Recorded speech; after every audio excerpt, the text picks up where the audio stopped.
우리는 세상을 살아가다 보면 어떤 증거를 갖기 원합니다. 특별히 이제 뭐 연인 사이나 부부 사이에서 누군가가 나를 사랑한다라는 증거가 필요하죠. 선물이 될 수도 있고, 뭐 기념품이 될 수도 있고, 어떤 뭐 장소가 될 수도 있고, 어떤 뭐 시간이 될 수도 있는데, 어쨌든 우리는 이 사람이 나를 정말 사랑하는가에 대한 확신 그리고 증거를 끊임없이 요구하고 또 확인받고 싶어하는 그런 본능이 우리 가운데 있지 않나라는 생각들을 합니다. 하나님과 우리와의 관계에서도 그런 증거들을 우리가 요구할 때가 많이 있죠. 그래서 하나님 정말 나를 사랑하는가에 대한 확신이 없을 때 우리는 하나님께 여러 가지 뭐 기도들을 하는 경우들이 있죠. 그래서 저도 어렸을 때 하나님을 볼 수 있게 해달라고 기도했던 적이 있었던 것 같아요. 하나님을 믿을 수 있는 그 확실한 믿음이 필요한데 그 믿음이 있으려면 하나님을 볼 수 있으면 좋겠습니다. 혹은 하나님의 음성을 들었으면 좋겠습니다. 혹은 뭐 방언을 말했으면 좋겠습니다. 또 기적이 일어났으면 좋겠습니다. 이런 것들로 어떤 증거를 삼으려고 하나님 나 정말 사랑하시는구나. 하나님 내가 정말 하나님의 자녀구나라는 어떤 증거를 삼으려고 하는 뭐 그런 경향들이 우리 가운데 있다라고 볼 수 있죠.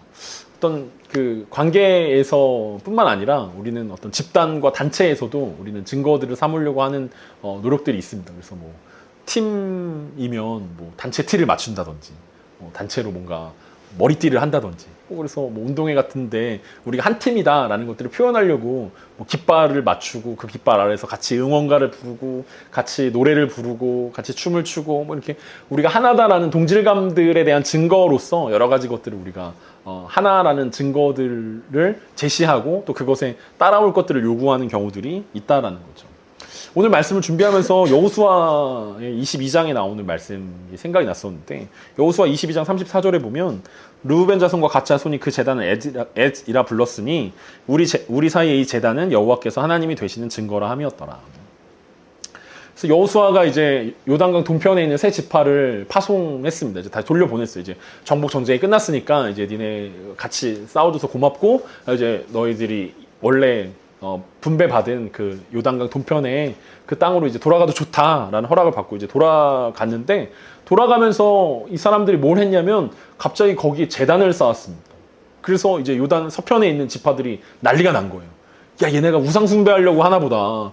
쓸데없이 왜 거기다가 제단을 쌓아가지고 왜 하나님을 열받게 하냐. 하나님은 질투한 하나님이라서 다른 우상들, 그 가나안 땅의 우상들을 같이 섬기려고 하는 그런 시도인 줄 알고 비느하스를 비롯해서 대표단을 이제 그 동쪽 세 지파에게 파송합니다. 그래서 어떻게 된 일이냐, 왜 이런 일들이 일어났냐라고 했을 때 이 동쪽 세 지파들의 대답이 이거였습니다. 우리가 이 제단을 쌓은 것은 하나님을 예배하려고 쌓은 것이 아니라 나중에 시간이 흘러서 우리 후손들이 요단 서편과 요단 동편에 있는 지파들이 도대체 무슨 상관이냐라고 이야기했을 때 그것을 까먹지 않고 기억하기 위해서 우리가 원래 하나다. 우리는 하나님께서 우리를 하나님의 자녀로 부르신 한 12지파 중에 하나다라는 것들을 기억하기 위해서 엣이라는 제단을 쌓았다라고 이제 설명을 합니다. 그래서 이제 전쟁까지 갈 뻔했던 그 사건들이 하나님께서 괜찮다라고 말씀하신 것들로 인해서 그 하나님을 기억하게 하는 장치로 그 엣이라는 제단을 쌓은 이게 하나님의 증거라는 그 히브리어인데 엣이라는 단어가 그래서 결국은 그것이 그냥 자연스럽게 나중돼도 이것이 우리가 하나다라는 증거다라는 사실들을 보여주는 목적으로 그것들을 용인해 주는 사건들이었습니다. 그래서 사람들은 이렇게 증거를 찾는다라는 거죠. 누가 나를 사랑하느냐에 대한 증거를 찾기도 하고 우리가 하나인 증거들을 찾기 원한다라고 우리는 이해할 수 있습니다. 그리고 특별히 하나님을 향하여서 하나님이 나를 사랑하시는 증거들을 찾으려고 노력을 하죠. 그래서 구약 성경에 수많은 사람들이 이제 나올 때 뭐 아브라함, 이삭, 야곱, 뭐 요셉 이런 사람들이 다 하나님으로부터 증거를 받지 않습니까? 뭐 이름을 바꿔주신다든지 아니면 하나님의 약속을 주신다든지 뭐 이런 증거들을 통해서 하나님의 사람으로 이제 성장해 가는 모습들을 우리 보면서 나도 그런 증거가 있었으면 좋겠다라는 어떤 생각들을 우리가 갖는다라는 거죠. 오늘 이 본문이 그 하나님의 증거가 되는 장면이기 때문에 오늘 증거에 대해서 이야기하면서 오늘 말씀을 시작합니다. 특별히 오늘 본문의 사도행전에서도 특별하게 더 어려운 구절 중에 하나로 손꼽히는 내용입니다. 일단 우리가 지난주 빌립의 사역을 통해서 사마리아 땅에 하나님의 말씀이 선포되고 그곳에 사람들이 믿고 세례를 받았다라는 말씀이 지난주의 내용이었습니다. 그렇게 내용이 마무리되었습니다. 빌립이 스데반의 순교와 함께 핍박을 얻고 사마리아 땅까지 내려가서 그곳에서 사마리아 사람들에게 복음을 선포하고 그곳에서 하나님의 일들을 보게 되는 사건을 경험한 것이 지난주 이야기였는데 그게 12절이었습니다. 빌립이 하나님 나라와 및 예수 그리스도의 이름에 관하여 전도함을 그들이 믿고 남녀가 다 세례를 받으니, 그리고 시몬에 대한 언급이 나오고 오늘 본문이 이어지고 있습니다.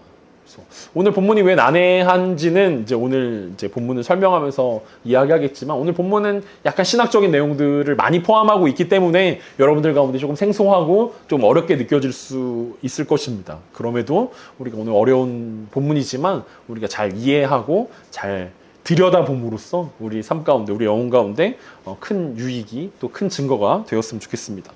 오늘 본문이 이렇게 이어진다고 하는데 14절입니다. 예루살렘에 있는 사도들이 사마리아도 하나님의 말씀을 받았다 함을 듣고 베드로와 요한을 보내매. 사마리아에서의 빌립의 사역이 예루살렘에 전달되었습니다. 아마 빌립은 사역의 결과를 편지로 예루살렘에 보고했을 것입니다. 예루살렘에 큰 박해가 일어난 후에 사도들을 제외한 많은 사람들이 이곳저곳으로 흩어지게 되었지만 사도들은 예루살렘에 남아 있었습니다. 그 사도들이 예루살렘에 남아 있는 이유가 무엇이었습니까? 아마 중앙에서 이 상황들을 보고하고 보고받고 지원받는 역할들을, 그러니까 약간 본부로서의 역할들을 하기 위함이라고 우리는 한번 생각해 볼 수 있을 것입니다.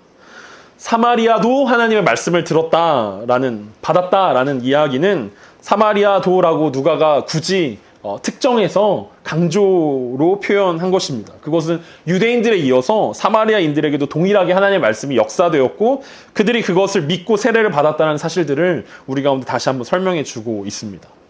그래서 예루살렘 본부가 내린 결정은 무엇입니까? 급히 베드로와 요한을 사마리아에 보내어서 사실을 확인해 보기로 한 것입니다. 일찍이 예수님은 성령이 너희에게 임하시면 예루살렘과 온 유대와 사마리아와 땅끝까지 이르러 내 증인이라 되리라 하셨지만 제자들은 여전히 예루살렘 안에 머물러 있었고 사마리아 땅은 좋지 않은 기억과 감정으로 복음을 전하기 꺼려하는 지역 중에 하나로 남겨져 있었습니다. 그래서 계속해서 복음 전하는 것들을 미뤄오고 있었다는 거예요. 예수님은 사도행전 1장 8절에서 분명히 예루살렘 온 유대와 사마리아와 땅끝까지 이르러 복음의 증인이 된다라고 말씀하셨는데 제자들이 의도적으로 그것들을 거절하고 있었다는 것입니다. 마치 그 옛날 요나 선지자가 하나님이 니느웨로 가라고 얘기했는데 니느웨가 아니라 다시스로 갔던 것처럼, 니느웨 사람들이 혹시 하나님의 말씀을 듣고 이 사람들이 회개해버리면 어떡하지? 하나님의 심판이 니느웨에 임하지 않으면 어떡하지? 라는 것들을 걱정하면서 니느웨에 일부러 가지 않았던 것처럼 제자들도 아마 사마리아가 혹시 변화될까? 에이, 그 사람들이 혹시 변화되겠어? 라는 마음들이 있지 않았을까? 설마 사마리아 사람들이 복음을 듣고 반응할까? 라는 의심이 가득했을 것입니다. 심지어 예수님께서 예루살렘으로 제자들과 함께 지나려고 할 때의 기억들이 제자들 가운데 있습니다. 사마리아 한 마을에서 머물려고 하셨는데 제자들을 먼저 보내서 사마리아 마을에 들어가서 머물 수 있는 곳들을 찾아보라고 했을 때 사마리아 사람들이 그들을 받아들이지 않았던 적이 있습니다. 그때 요한이 그의 형 야고보와 함께 뭐라고 이야기했냐면 사마리아 땅에 불을 명하여서 저들을 멸하자고 저주를 했던 적이 있습니다. 그게 누가복음 9장 52절에서 54절에 나오는데 사자들을 앞서 보내심에 그들이 가서 예수를 위하여 준비하려고 사마리아인의 한 마을에 들어갔더니 예수께서 예루살렘을 향하여 가시기 때문에 그들이 받아들이지 아니하는지라. 제자 야고보와 요한이 이를 보고 이르되 주여 우리가 불을 명하여 하늘로부터 내려 저들을 멸하라 하기를 원하시나이까. 그러니까 야고보와 요한은 지금 예수님과 함께 한다는 자신감으로 충만한 상황들이었는데 자신들이 유대인이란 이유로 사마리아 땅이 받아들여주지 않으니까 예수님께 뭐라고 요청하냐면 예수님 우리가 기도해서 하늘에 불을 떨어뜨려서 사마리아 성을 멸망시키면 어떻겠습니까? 라고 저주를 퍼붓다가 예수님께 크게 혼났던 적이 있었습니다. 그러니까 사마리아 사람들에 대한 좋은 기억보다는 안 좋은 기억들이 훨씬 더 많았다라는 거죠. 그래서 어쩌면 제자들의 마음에는 사마리아인들이 복음을 듣고 변화될까 두려워하는 마음들이 아마 그들의 마음 가운데 있었을 것입니다. 비단 유대인들만 사마리아인들을 향해서 부정적인 감정을 가지고 있는 것은 아니었습니다. 누가복음에서 살펴봤던 것처럼 유대인들이기 때문에 사마리아인들이 머무는 것들을 거절했다라는 것입니다. 지난주에도 우리가 함께 살펴봤지만 유대인과 사마리아인의 이 불편한 마음들과 갈등은 몇백 년 동안 지속되어져 이어져 내려온 일들이었습니다. 유대인들이 바벨론 포로로 끌려갔다가 돌아와서 성전을 재건하려고 할 때 사마리아인들이 유대인들을 찾아와서 우리가 함께 동참하겠다라고 이야기했는데 스룹바벨을 비롯한 지도자들은 그것들을 거절합니다. 그러니까 거의 이방인 취급했던 거예요. 하나님의 거룩한 성전을 짓는데 이방인들과 함께하는 것들이 맞지 않다라는 것입니다. 그래서 그 거절당한 그 마음 때문에 사마리아인들은 지속적으로 계속해서 성전 재건과 성벽 재건들을 계속해서 적극적으로 방해하는 일들을 열심히 했던 기억들이 있습니다. 이후 사마리아인들은 기원전 2세기경에 유대인들의 지배를 받은 적이 있었는데 그때 유대인의 왕이었던 요한 히르카누스가 사마리아인들이 그리심산에 지어놨던 성전을 파괴해버립니다. 우상이라고 생각하고 야 저거는 쓸모없는 거야. 그래서 사마리아인들도 마찬가지로 하나님을 섬겼는데 이방신들을 섬기는 것과 혼합되었다라는 마음들을 가지고 이건 혼합된 종교고 하나님을 온전히 섬기지 않는 사람들이다라는 생각들 때문에 그리심산에 있었던 성전을 파괴해버리는 거예요. 그래서 그 수가성 여인을 예수님이 만났을 때 어디 산에서 예배를 드려야 됩니까? 라고 물어봤던 이유가 바로 그것이었습니다. 사마리아인들은 그리심산에 있는 성전에서 예배를 드렸는데 그 성전을 파괴해버렸다라는 거죠. 그리고 종으로 삼고 노예로 삼았던 기억들이 있습니다. 그래서 어떤 일들이 일어났냐면 이 사마리아 사람들이 100년이 지났을 때 그 사람의 뼈가루를 갈아가지고 예루살렘 성전에 뿌리는 일들이 있었습니다. 니네가 우리 성전을 파괴했으니까 우리도 니네 성전을 더럽힐 거야 막 이래서 약간 종교전쟁처럼 서로가 서로를 무시하고 서로가 서로를 반목하는 그런 경험들이 몇백 년 동안 쌓여왔기 때문에 사실상 사마리아의 복음을 전한다라는 것은 서로 좋지 않은 감정들이 만나는 결과들일 수밖에 없는 상황이었다라는 것입니다. 그럼에도 예수님은 누가복음 10장에서 강도 만난 사람의 비유를 통해서 어떤 이야기를 하십니까? 레위인과 제사장이 그냥 지나갔는데 강도 만난 이웃을 도와줬던 사람은 누구였습니까? 네, 사마리아 사람 아니었습니까? 그래서 예수님께서는 은연중에 사마리아 사람에 대한 어떤 비난과 갈등과 어려움들이 이제 끝나야 될 것들을 은연중에 말씀하셨다라는 것입니다. 왜냐하면 자비를 베푼 자가 이웃이다라고 얘기를 들었기 때문이고 그 자비를 베푼 자가 사마리아 사람이고 사마리아 사람도 우리 이웃이 되기에 충분하다라는 말씀들을 제자들에게 설교하신 적이 있습니다. 이 좋지 않은 기억과 감정을 가지고 있었지만 베드로와 요한은 사마리아에 내려갔습니다. 특별히 요한은 예전에 예수님과 함께 저주 내렸던 그곳인데 다시 내려가는 감회가 아마 새로웠을 것입니다. 이제는 저주를 하러 불을 내리러 가는 것이 아니라 하나님의 말씀을 전하고 성령이 정말 역사하셨는지를 확인하러 가는 길이었기 때문에 더 그리하였을 것입니다. 그래서 그 뒤에 그들이 내려가서 한 일은 무엇입니까? 15절부터 17절입니다. 그들이 내려가서 그들을 위하여 성령 받기를 기도하니 이는 아직 한 사람에게도 성령 내리신 일이 없고 오직 주 예수의 이름으로 세례만 받을 뿐이더라. 이에 두 사도가 그들에게 안수하며 성령을 받은지라. 그들이 내려가서 한 일은 사마리아 사람들이 성령 받기를 위해 기도하는 것이었습니다. 아마 빌립이 보고했을 때 분명히 사마리아 사람들에게 복음이 선포되고 그들이 마음으로 믿고 예수를 주로 고백하여 세례까지 주었지만 아직 한 사람에게도 성령이 내리지 않았다라는 것을 아마 편지로 보고했던 것 같습니다. 이것은 굉장히 일반적이지 않은 상황이었습니다. 그렇기 때문에 누가는 뭐라고 이야기하면 앞에서 사마리아도라고 강조했다면 여기서는 아직 한 사람에게도 성령 내리신 일이 없고 세례만 받을 뿐이더라라고 설명하고 있습니다. 그러니까 사마리아도와 대입되는 것이 아직 한 사람에게도라는 이 단어가 이것이 굉장히 특수한 상황이다라는 것을 누가가 강조하면서 우리 가운데 보여주고 있다라는 것입니다. 성령이 내려오다라는 표현은 사도행전 10장에서 베드로가 고넬료의 집에 찾아가서 설교할 때 일어난 사건이었습니다. 그 후에 베드로가 자신과 고넬료의 집에 어떤 일이 있었는지를 예루살렘에 돌아와서 보고하는 상황 가운데서 사도행전 11장 15절에서 이렇게 그때의 사건들을 언급합니다. 내가 말을 시작할 때, 그러니까 설교할 때를 이야기합니다. 성령이 그들에게 임하시기를 처음 우리에게 하신 것 같이 하는지다 라고 소개하고 있습니다. 그러니까 성령이 임한 사건이 어떻게 연결이 되냐면 사도행전 2장에서 베드로와 사도들에게 그리고 120명의 성도들에게 임했을 때의 그 사건과 오늘 8장에서 베드로와 요한이 그들을 위해서 기도했을 때 성령이 임했던 사건, 그리고 사도행전 10장에서 고넬료의 집에서 베드로가 설교할 때 성령이 임했던 사건이 이어지는 사건이다. 하나의 사건이다라는 것을 베드로가 설명하고 있다라는 거죠. 베드로가 설교하기 시작할 때 성령이 고넬료의 가정에 임했습니다. 그리고 베드로는 그것을 처음 그들에게 성령이 임했을 때와 같았다라고 표현하고 있습니다.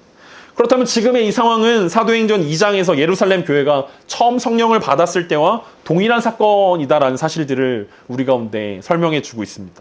그리고 그때 우리가 사도행전 2장에서 제가 그 2장에서 120명의 성도들에게 성령이 임했을 때의 사건을 이렇게 설교한 적이 있습니다. 아주 한참 전이라 다시 읽어드리도록 하겠습니다. 지난 사도행전 2장 설교에서 성경은 분명히 성령의 세례를 통해 교회의 하나님 나라의 역사가 시작되었음을 알려줍니다. 그리고 시작된 하나님 나라의 역사는 세상 끝까지 되돌릴 수 없습니다. 본문에 등장한 바람과 불의 현은 교회와 하나님 나라가 직통 라인으로 연결되었다는 것을 보여주고 있습니다. 단순히 개교회와 성도의 문제가 아니라 하나님 나라의 사역을 위해 하나님은 교회를 사용하기로 결정하셨고 그 교회에 성령의 기름을 부어주셨습니다. 다시 말하지만 개교회의 이야기가 아닙니다. 성도 개개인의 문제도 아닙니다. 우리가 사도신경을 통해서 고백하는 거룩한 공교회의 이야기입니다. 그리고 그 공교회, 즉 예수 그리스도의 몸된 교회의 사람들을 예수 그리스도의 영이신 성령이 연합되게 하시는데 이것을 우리는 구원이라고 부르는 것입니다. 그래서 구원받은 각각의 성도를 교회라고 부르고 그 연합도 교회라고 부를 수 있는 것입니다. 이렇게 사도행전 2장에 성령이 임하셨던 사건들을 우리는 그냥 개인적인 성령의 체험이나 개인적인 성령의 세례나 개인적인 성령의 충만으로 볼 것이 아니라 하나님께서 교회를 사용하셔서 이 땅을 구원하시기 위한 교회, 하나님의 교회, 역사적으로 그리고 그 교회의 역사 가운데 하나님의 영이 함께 거하신다라는 그 역사적인 의미로 우리가 받아들여야 된다라는 사실들을 우리가 함께 살펴봤던 적이 있습니다. 그렇다면 오늘 이 8장의 이 사건이 왜 일어나는지 우리가 한번 생각해 볼 수 있습니다. 왜냐하면 이 8장을 근거로 해서 어떤 사람들은 구원이 두 단계로 이루어져 있다라고 말하기 때문에 그렇습니다. 왜냐하면 이 8장이 특이한 이유는 세례를 받았는데 아직 성령이 임하지 않았다라는 이 말씀 때문에 많은 사람들 가운데 헷갈려 하게 되고 이것이 어떤 공식처럼 여겨지기 때문에 그렇습니다. 특별히 로마 카톨릭에서는 7가지 성사가 있습니다. 성례에 7가지가 있어요. 그러니까 세례 성사, 그 다음에 성찬 성사, 그 다음에 견진 성사라고 이름하는 것들이 있습니다. 그 밖에 이제 우리가 알고 있는 고해 성사 이런 것들이 있습니다.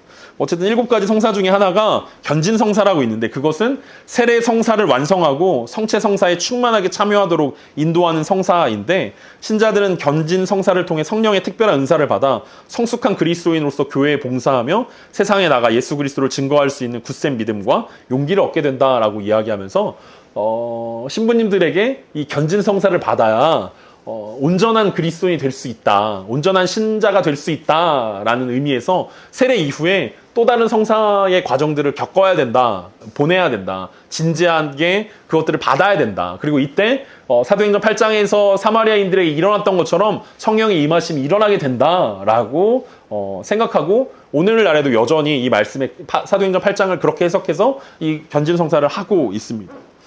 이와 비슷하게 오순절 계통의 교단에서도 이것들을 성령 세례의 하나의 과정으로 보고 성령 충만 혹은 성령 체험이라는 이름으로 이 말씀의 근거에서 많은 사람들에게 많은 신자들의 이것들이 필요하다라고 강조하고 있습니다. 오늘날에는 오순절 계통의 교단뿐만 아니라 장로교에서도 혹은 다른 교단에서도 교회마다 어떤 목회자들마다 이것들을 지지하는 사람들이 있기도 합니다. 많은 사람들이 성령 체험 혹은 성령 세례를 받아야 능력 있는 그리스도인으로서의 삶을 살아낼 수 있다라고 이야기하면서 성령 세례를 꼭 받아야 된다. 성령 체험을 꼭 해야 된다. 그래야 하나님의 사람으로 온전케 되어지고 그것이 진짜 신앙인이 되는 것이다라고 이 사도행전 8장을 해석하고 그렇게 결론에 이르렀다라는 것입니다. 그런데 왜 우리가 이 말씀을 보면서 그렇게 해석하지 않냐면 이런 해석은 성령 하나님을 오해하기 쉽게 만들기 때문에 그렇습니다. 우리가 구원받을 때 성령님께서 우리 안에 거하시고 우리가 거룩한 성전으로 살아가게 만들어준다는 사실들을 믿습니다. 여러분도 그것을 믿으시죠? 우리가 예수 그리스도를 주라 고백할 때, 그리고 우리가 고백할 수 있도록 만들어주시는 것은 성령님께서 우리 안에서 중생의 역사, 다시 태어나게 하시는 역사와 함께 우리가 회심할 때 성령님께서 일하시고 성령님께서 우리 가운데 임하지 않으시면 그런 고백을 할 수 없고, 그 고백과 함께 그때 우리가 거듭나는 그때 성령님께서 우리 안에 거하셔서 우리를 거룩한 하나님의 성전으로, 그리고 하나님의 자녀로 살아갈 수 있게 만들어주시는 일들을 성령 하나님께서 하시는 거라고 우리는 고백하고 우리는 그렇게 믿고 있습니다. 그래서 그 이후에 성령 세례나 성령 체험이 필요하다는 주장은 구원을 여러 단계로 나눌 수 있다는 거죠. 내가 구원받았는데 아직 성숙한 신앙인에 이르지 못한 것은 성령 세례를 받지 못해서야, 성령을 체험하지 못해서야. 더 나아가선 오순절 교단에서 이야기하는 것처럼 방언을 해야 진짜 그리스도인이 되는 건데, 내가 방언이라는 증거가 없어서 하나님의 사람으로 살 수 없는 거야. 난 아직 열등한 그리스도인이고 아직 성숙하지 못한 그리스도인이고 육적인 그리스도인이기 때문에 아직 나는 이렇게 살 수밖에 없고, 오히려 또 그것으로 우리가 이렇게 연약한 그리스도인으로 살아갈 수밖에 없는 것에 핑계를 대기도 합니다. 세상과 하나님을 겸하여 섬기는 이유가 아직 성령을 체험하지 못했기 때문에, 성령의 세례를 받지 못했기 때문이다라고 사람들은 이 사도행전 8장을 통해서 그렇게 이야기한다라는 거죠. 그럼 어떤 일들이 일어납니까? 그것이 필요하다면 오늘날 베드로와 요한처럼 안수하면 성령을 받게 해주는 누군가가 필요하구나. 우리 목사님은 안수했는데 아무 일이 일어나지 않으니까 우리 목사님은 능력의 종이 아니네. 다른 능력 있는 종을 찾아가야겠구나. 어떤 집회를 찾아간다던가, 어떤 능력이 나타나는, 어떤 기적이 나타나는 그런 은사가 나타난다라고 이야기하는 기도원이나 어떤 그런 집회들을 찾아가려고 한다라는 거죠. 그리고 그것을 사모하고 그 증거가 필요하다라고 자꾸 하나님께, 하나님 저 사랑하는 거 맞습니까? 라고 기도한다라는 거죠. 하나님 사랑하는데 왜 나는 성령 세례를 주지 않습니까? 하나님 사랑하는데 왜 성령의 체험을 나는 하지 못합니까? 라고 하나님을 원망하기도 하고, 그러면서 하나님께 때를 쓰면서 뭐라고 얘기합니까? 이렇게 하면은 저 하나님 더 이상 믿을 수 없습니다. 라고 협박하게 이른다라는 거죠. 여러분, 앞에서 이야기하는 게 사랑의 조건으로 사랑의 증거들을 요구하는 건데, 사랑의 증거가 없다는 이유로 사랑하지 않겠다라고 이야기하는 것은 정말 이상한 일들이라는 거죠. 사랑하는 관계에서 사랑의 증거가 없다는 이유로 난 더 이상 사랑하지 않을 거야 라고 이야기한다면 관계가 이상한 거지, 증거가 없음이 이상한 일이 아니다라고 이야기할 수 있습니다. 오늘 많은 사람들이 이것을 성령 세례의 공식처럼 만들고자 하는데, 사도행전만 보더라도 회심과 성령의 나타나심이 다르게 나온 경우는 4가지 상황밖에 없습니다. 하나는 우리가 앞에 살펴봤던 사도행전 2장의 오순절 성령 강림이고, 두 번째가 오늘 8장에 나온 사마리아 사건이고, 10장이 아까 앞에서 설명했던 베드로가 고넬료의 집에서 설교할 때였고, 그리고 19장의 바울이 에베소에서 만난 제자들의 경우에 그러합니다. 그러니까 되게 많네 라고 생각할 수 있지만, 고넬료의 경우와 에베소의 경우는 성령의 세례가 먼저고 그 다음에 물 세례를 주는 경우라 사실은 8장의 경우와는 다른 경우라고 이야기할 수 있을 것입니다. 그리고 더 많은 경우, 그러니까 사도행전에서 언급되지 않은 수많은 경우들은 다 하나님을 믿는 하나님의 자녀가 되는 회심과 성령의 내주하심을 같은 것이라 보고 있지 다른 것이라고 보고 있지 않다라는 거예요. 그래서 이 4가지만 보고 어떤 통일된 법칙을 찾고 일반화한다면 우리는 그 나머지의 수많은 경우들을 무시하는 경향들이 생길 수밖에 없다라는 거죠. 분명한 사실은 성령의 나타나심이 특별히 강조하던 때는 특별한 경우다라는 것들을 알 수 있습니다. 왜냐하면 그들이 공동체로 모여있을 경우에 이런 일들이 나타났고, 유대인들이 아닌 이방인이거나 혼혈의 경우에 이런 사실들이 나타났고, 성령이 임하실 때 성령의 선물, 즉 은사가 나타났다는 사실들이 어떤 4가지 경우의 특징으로, 공통된 특징으로 우리가 살펴볼 수 있다라는 것입니다. 특별히 사도행전 10장 44절 46절에 보면 베드로가 이렇게 고넬료의 집에 찾아갔을 때 일어났던 일들이 이렇게 설명합니다. 베드로가 이 말을 할 때 성령이 말씀 듣는 모든 사람에게 내려오시니 베드로와 함께 온 할례 받은 신자들이 이방인들에게도 성령 부어주심으로 말미암아 놀라니 이는 방언을 말하며 하나님 높임을 들음이더라. 그러니까 이때는 고넬료의 집에 성령이 임하셨는데 안수하지 않았어도 특별히 성령이 임하는 사건들을 볼 수 있습니다. 안수가 성령 임함의 공식이다라고 볼 수 없다라는 거죠. 근데 공식으로 보려고 하는 사람들은 사도행전 19장 6절의 말씀을 공식으로 보려고 합니다. 바울이 그들에게 안수함에 성령이 그들에게 임하심으로 방언도 하고 예언도 하니.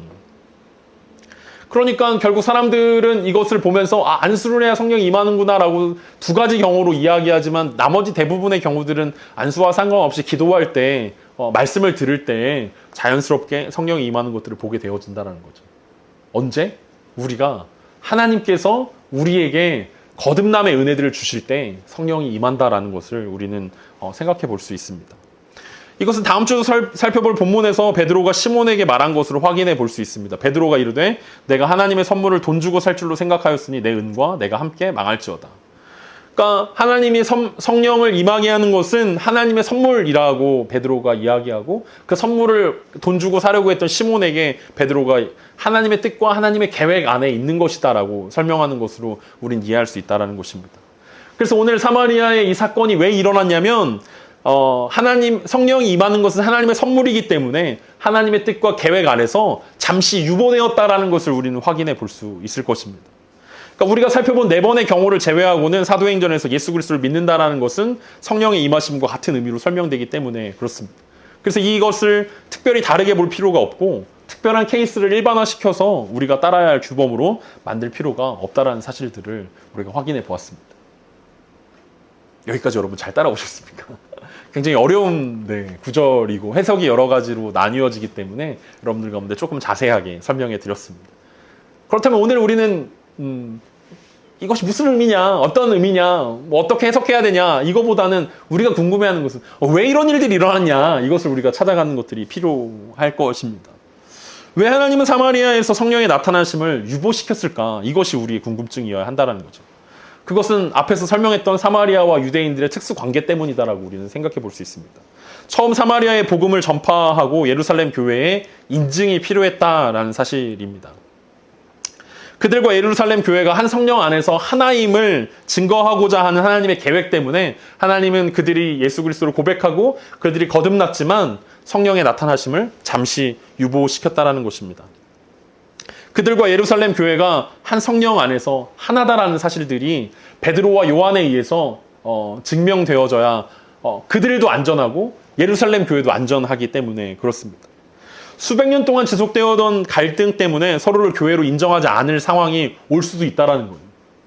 예전에 이스라엘 사람들이 그리심산에 있는 성전을 부시면서 파괴하면서 너희들의 믿음은 우리와 다르다. 너희는 하나님 섬기는 것이 아니다라고 단정짓고 다르다라고 이야기했던 것처럼 우리가 설교 시작하면서 여호수아에 나타났던 그 갈릴리 동편에 있는 지파가 나중에 후대에 너희와 우리의 믿음이 다르다라고 이야기하면 어떻게 할 것이냐라고 제단을 쌓았던 것처럼 증거가 필요했다라는 거죠. 그래서 그 증거를 성경으로 기록해 놓았습니다.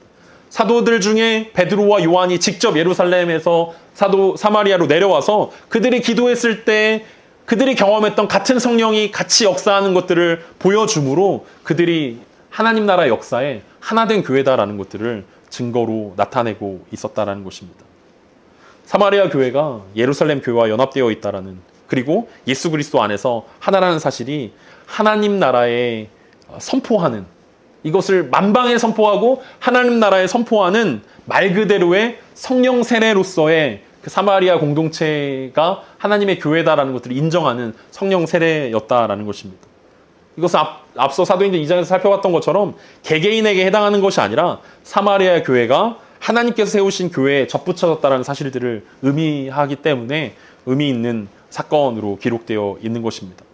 따라서 누군가의 안수함으로 성령을 선물로 주고받을 수 있을 거라는 생각을 한다면 혹은 믿음이 부족한 것을 성령 체험을 하지 못한 것 때문이라고 여긴다면 그것은 우리가 오늘 본문을 잘못 해석하고 잘못 바라보는 것이다 라고 이야기할 수 있을 것입니다. 무엇보다도 이 한 가지 이 사건을 통해서 가장 큰 변화가 생긴 것은 사실은 사마리아 사람들이 아니라 베드로와 요한이었다는 사실들을 우리는 생각해 볼 수 있습니다. 그들은 사마리아 땅을 가기를 꺼려했고 하나님의 예수 그리스도의 명령임에도 불구하고 잘못된 확신 가운데 있었지만 그들이 눈으로 보고 확인한 바 하나님께서 사마리아 사람들을 사랑하시고 그들에게 역사하신다는 사실들을 깨닫게 되었습니다. 그래서 드디어 그들에게 사역의 지경이 넓어지게 되었습니다. 예루살렘에만 머물러 있는 그들의 시선이 바깥을 향하게 되었다는 거죠. 다음 주에 우리가 살펴보겠지만 8장 25절에 보면 두 사도가 주의 말씀을 증언하여 말한 후 예루살렘으로 돌아갈새 사마리아인의 여러 마을에서 복음을 전하니라. 이들이 사역의 지경이 넓어지면서 하나님의 역사와 성령께서 어떻게 역사하시는지를 경험하니까 어떤 일들이 일어납니까? 그냥 곧바로 예루살렘에 돌아가는 게 아니라 돌아가는 길에도 복음을 증거하기 시작했다라는 거예요. 사마리아에 150여 개의 성이 있는데 그 성들을 돌아다니면서 일부러 돌아다니면서 예루살렘에 돌아가는 길들을 삼았다라는 거죠. 곧바로 예루살렘에 돌아가지 않고 사마리아 여러 마을들을 돌아 복음을 전하면서 복귀하는 모습들을 통해서 이 사마리아의 성령이 임한 사건은 비단 사마리아 교회와 성도들을 위한 일들뿐만 아니라 예루살렘 교회와 예루살렘에 머물러 있는 사도들에게도 굉장히 중요한 사건이었다라는 것을 우리는 확인해 볼 수 있습니다. 그러면서 우리 가운데 생각해 볼 수 있는 것이 무엇입니까? 성령의 역사하심은 어느 한 사람에게 규범으로 정해져 있지 않다라는 것입니다. 하나님께서는 하나님의 큰 계획과 큰 인도하심에 따라 어떤 누구에게는 이렇게 적용하시기도 하고 어떤 누구에게는 이렇게 역사하시기도 합니다. 그러니까 모든 사람에게 똑같은 공식과 똑같은 법칙으로 너 거기 가서 기도하면 2박 3일만 금식하고 기도하면 너 성령 받을 수 있어. 너 기도해. 혹은 누군가에게 안수 받으면 너 은혜 받을 수 있으니까 성령을 체험할 수 있으니까 누군가에게 기도 받아. 혹은 뭐 어떤 책을 읽거나 어떤 뭐 수련을 하거나 훈련을 통해서 어떤 뭔가가 이루어질 거야. 그래서 너의 신앙이 완전히 달라지게 될 거야. 라고 이야기하기보다는 성령님께서 각각의 사람들 가운데 가장 알맞은 옷으로 가장 알맞게 역사하신다라는 것들을 우리는 지켜볼 수 있다는 것입니다. 사마리아 성에 예수 그리스도의 이름으로 세례가 임하여졌지만 성령님께서 잠깐 임하지 않으셨던 것은 성령의 임함이 잠깐 유보됐던 것은 사마리아인들에게 그리고 사도들에게 훨씬 더 유익한 일들이었기 때문에 그럴 수 있었다라는 것입니다. 그렇다면 오늘 이 말씀을 우리 가운데 적용하면 우리는 어떤 적용거리들을 찾을 수 있겠습니까? 성령의 임하심이 각각의 사람들 가운데 각각의 단계대로 각각의 신앙의 수준과 신앙의 모습대로 각각 적용되어진다면 우리 마음 가운데 급하게 신앙이 자라나지 않는다고 해서 조급해하거나 하나님의 새로운 증거들을 요구하거나 하나님을 협박하는 일들은 없어야 된다는 것입니다. 이미 하나님의 증거는 우리 가운데 차고 넘칩니다. 무엇입니까? 예수 그리스도의 십자가가 하나님이 우리를 사랑하신다는 놀라운 증거입니다. 그 예수 그리스도의 십자가가 우리를 위해서 우리 죄 때문에 죽으시고 다시 사신 하나님의 우리를 향한 영원한 사랑을 증거하고 있는데 또 다른 증거가 필요하지 않다라는 것입니다. 어떤 하나님의 은사들과 성령의 은사들을 통해서 뭔가 내가 꽤 괜찮은 그리스도이고 꽤 괜찮은 하나님의 자녀다라는 그것들을 확신하려고 한다라는 그 노력이 우리 가운데 필요하지 않다라는 거죠. 우리가 구원받는 것이 우리의 믿음으로 인함이라면 우리의 구원을 확신하게 되는 것도 하나님을 향한 믿음으로 인함입니다. 어떤 외적인 요소들과 외적인 성령의 나타남 때문이 아니다라는 사실들을 우리가 기억해야 할 것입니다.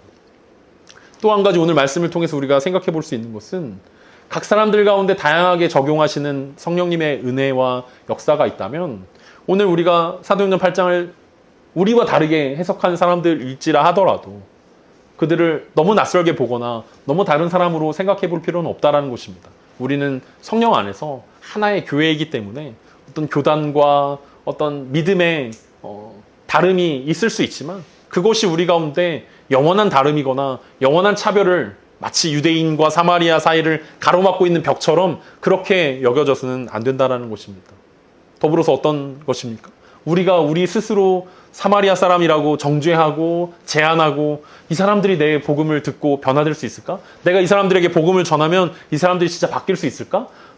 혹은 바뀌면 어떡하지? 이 사람들이 정말 하나님을 믿어버리면 어떡하지? 이 사람들 이렇게 이기적이고 나쁜 사람들이 혹시 변화되어지면 안 되는데? 라는 그런 마음들이 있다면 오늘 베드로와 요한이 그 마음들을 접어두고 성령께서 역사하시는 것들에 동참했던 것처럼 우리 마음 가운데 더 넓은 사역의 지경들, 더 넓은 하나님의 사랑들을 우리가 확인해 볼 수 있는 저와 여러분 될 수 있었으면 좋겠습니다. 바울은 에베소서에서 끊임없이 하나됨을 강조합니다. 에베소서 4장 1절부터 4절입니다. 그러므로 주 안에서 갇힌 내가 너희를 권하노니 너희가 부르심을 받은 일에 합당하게 행하여 모든 겸손과 온유로 하고 오래 참음으로 사랑 가운데서 서로 용납하고 평안에 매는 줄로 성령이 하나 되게 하신 것을 힘써 지키라. 몸이 하나요 성령도 한 분이시니 이와 같이 너희가 부르심의 한 소망 안에서 부르심을 받았느니라. 바울은 에베소 성도들에게 유대인이나 이방인이나 하나다라는 이야기들을 전달합니다. 그래서 몸이 하나고 성령도 하나고 부르심도 하나다. 그래서 우리가 하나다라는 사실들을 계속해서 강조하는데 오늘 말씀을 보면서 유대인이나 사마리아인이다 하나다라는 말씀들을 우리는 기억합니다. 그리고 그것이 오늘을 살아가는 우리들 가운데 우리 공동체가 하나고 또 우리 공동체를 뛰어넘어서 거룩한 공교회가 하나고 하나님의 자녀와 하나님의 백성들이 하나다라는 사실들을 기억하면서 믿음의 형제들을 세워가고 또 믿음의 길들을 우리가 함께 격려하며 걸어 나갈 수 있는 저와 여러분 되기를 간절히 소망합니다.